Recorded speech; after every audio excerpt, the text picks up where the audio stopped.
if you need to record a vendor payment directly from the bank, this video will show you how to make those part payments and to correct. So let's hop to our bank. Let's go to our transactions, and I can see here that we have 3 payments that we've made to our vendor, Green Solutions. So if we click on the first one, there's already a vendor payment sitting here for £12, so we can match this one. If we click on the next one, which was made on the 7th of January, it's asking us where do we want this to go. So we can say, actually, we know that this is a vendor payment. We know this is relating to Green Solutions. It's already pulling through the £5, as this is the value that has been taken from the bank. And it's saying now this bill that is being selected, we know that only £5 has been paid. So we need to enter £5 here. If we hit save,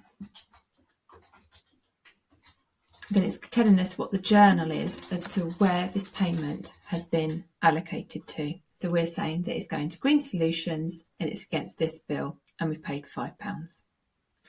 Now we select our last payment here, which is the £9. It's saying, how many? Here's our bill. We've only got £9 outstanding. This is a match. We can hit match here, or if you want to double check, you can easily just right click on this section, open up the original transaction and make sure everything looks right.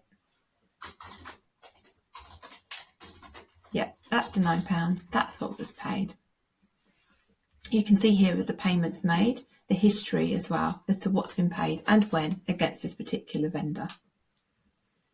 So knowing that we're happy, we can hit match. If we hop back to the bill, give a little refresh, the bill will now appear as paid in full, and we can see that there's nothing outstanding.